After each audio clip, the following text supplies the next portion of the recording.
Now, Beatles fans, this is the extended special edition of the Beatles Tune In, the first volume in Mark Lewisohn's 3-volume Beatles biography. This was the configuration published in the UK. I purchased this from Amazon UK. Thank you. And when it arrived in the box, it was, oh my God, it was a big deal.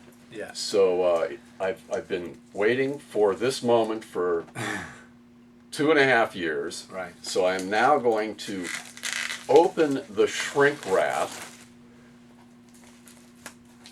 of this fantastic package so that Mr. Lewisohn may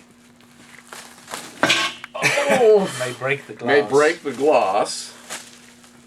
You wanted to say glass then, but you said glass. And there we go. Yeah. Yeah, it's called the extended special edition, but it's really just all I wrote. This is what I wrote, and then the mass market edition, which is a single volume book, was abridged by me from this, which I could not have done had the UK publisher not said they were publishing it in its entirety, because it would have just been too heartbreaking to kill half my research and writing. But because this was always coming, it was a job that I could actually do. So I couldn't imagine, and I've been an editor for 45 years, Yeah. I couldn't imagine taking your original manuscript and figuring out by 50% yeah, what can go and what can stay without messing up the story and still Yeah. keeping the integrity of the chronology. well, funnily enough, I had always been quite poor at editing my own work. You know, I'd be asked by a newspaper or magazine to write 2,000 words on something, and I'd write 3,000, and I'd say, you can't cut it because it all needs to be there. Right. So I faced the prospect of having to cut about, I don't know, however many I could cut, something like 300,000-400,000 from this for the mass market edition. And I just kind of, it was Christmas 2012 when I knew I knew that Christmas that after that little short break of 2 or 3 days that I would begin the new year with this job of slicing the book in half. But I was the only one who could do it.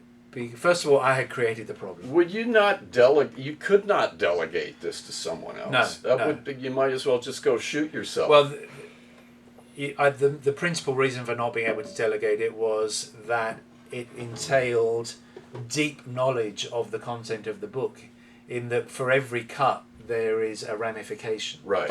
The book is a constant weave, it's a thread of people's lives and stories, and I knew that cutting this would change that bit, that bit, that bit, that bit, and The that domino bit. effect. No one else could possibly know that because they wouldn't have that intimacy with Right. the content. Right. So it had to be me. It had to be me. It had to be me. It really did. It had to be you. I think I even sang that while I was doing it. Yeah. And it took 3 months, and it was just one of those jobs where you don't really want to do it, but you have to do it, so you just get your head down and get stuck in. And for 3 months I was pretty much off the radar. Yeah. It had to be uninterrupted work, but it was done. It was doable. And then the thing about cutting is you've got to join the stitches back up. Yes. To show that nothing The was ever transitions have to be sliced out. The transitions have to be perfect. So I had to re-sew up in every place, and yeah, it was a challenge. But you learn from your challenges, don't you? I don't really relish the prospect of having to do it twice more, but I think it is quite likely that I will be writing over long for both volumes 2 and 3. I couldn't see that same dynamic wouldn't happen again. Yeah, nor can I, because there is such a lot to say. Even, let's say that the next book is about covers, say, 4 years, and volume 3 something like 4 years. There's such a lot to say about those 4 years. This book here is just 1961 and 62. Mm-hmm. So would there be something like that about 63 and 64? Yes. And something like that easily. about 65 and 6? Easily. Yes. and Easily. so on and so on. So I think I'm going to create the same headache for myself, but at the same time, the same piece, the same kind of product. So maybe by the end of these 3 volumes, there will be 3 of these. In other words, 6 books, which actually, funnily enough, is how this project began. I was always going to write it in 6 books. So in a sense, it's what will be 6 books. Now, your publisher has been very patient, shall Yes. we say? Yes. Is there have they been putting more pressure on you now, or less pressure? Now that Tune In was released, it was a New York Times bestseller. They see that there's a market for this. Yes. Are they like putting the pressure on you to hurry up, or do they understand that it needs to come in its own time? A bit of both.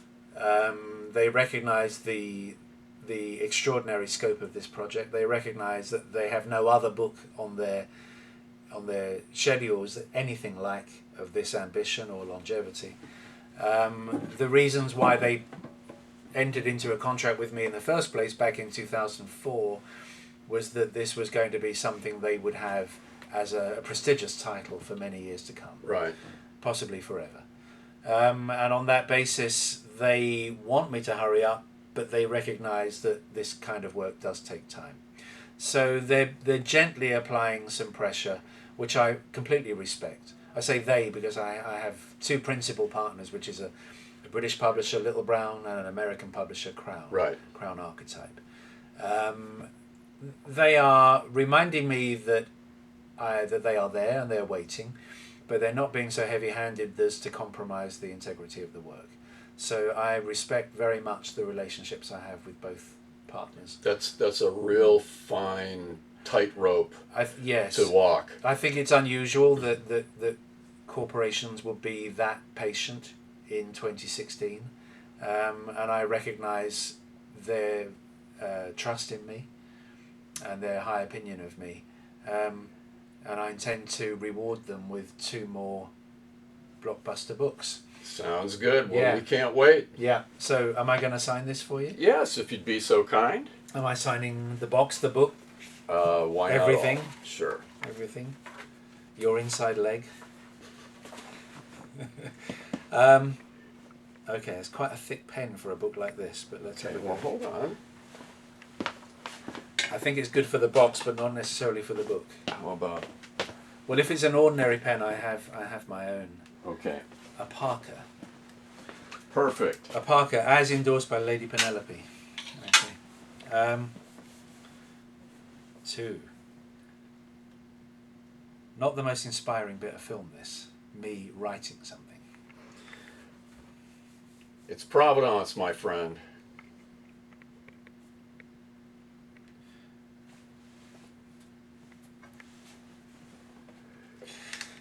Now that I've My finally autographs are like books. got to crack this open. I've been just looking at this for a year, for all this time. Yeah.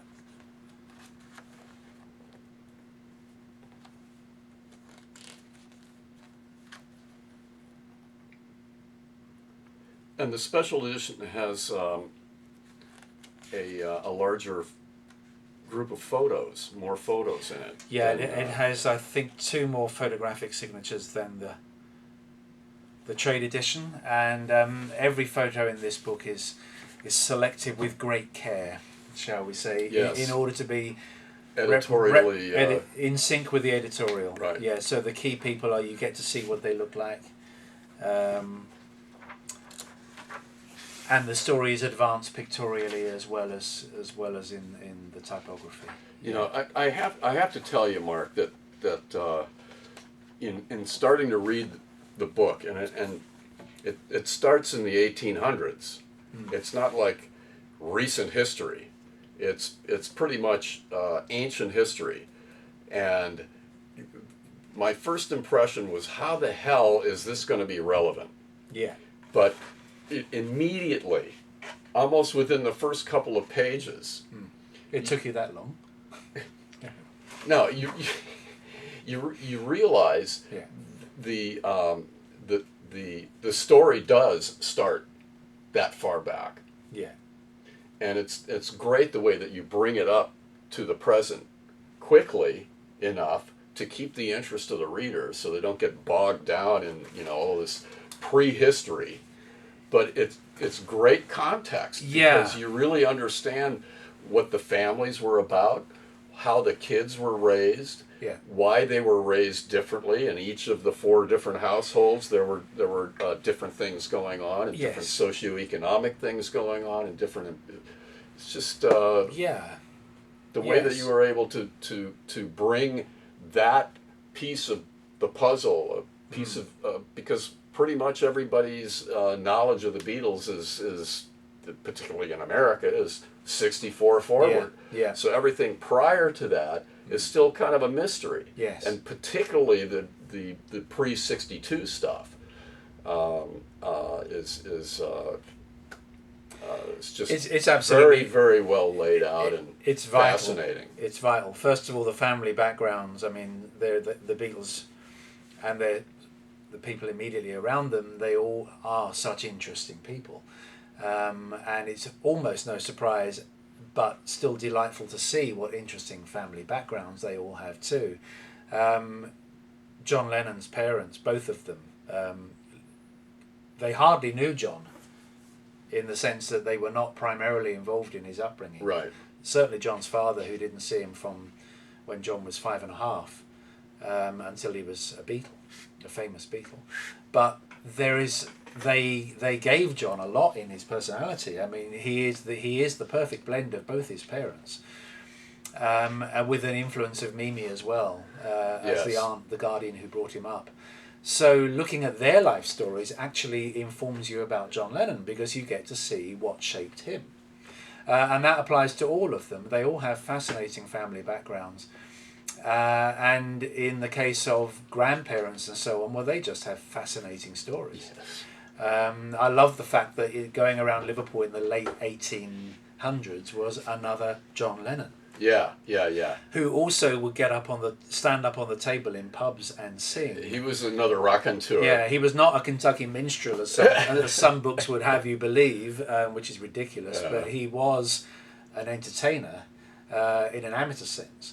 And the story, right early on in the book, there's a story of this John Lennon, who was our John Lennon's grandfather, the original John Lennon of Liverpool, who used to sing in a pub run by a guy called Jagger.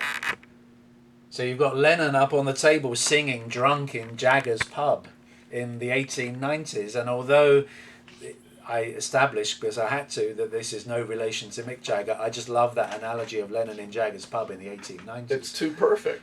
It is too perfect. And that kind of knowledge only comes from the kind of research that holds the book up. Right. However, when you read it, you're delighted by it. Yes. And you think, well, that was worth him taking an extra half an hour or an extra day. Or exactly. whatever. Yeah. This isn't tangential. This is actually. A part of the story. It is. Great context. It is. So the background stuff is. I mean, the Beatles are war babies, and I do get up to the Second World War pretty quickly. But Liverpool in the 1930s, when the parents were marrying or were already married, and having to contend with the depression, and Liverpool being a fairly depressed city at the best of times anyway, is a tremendous story. And then you understand the conditions and circumstances of these 4 infants all being born during the war. Well, and you get, it's almost like a history lesson also, particularly for those of us who didn't live through it. We really get a much greater sense of what it was like to grow up in England at that particular time.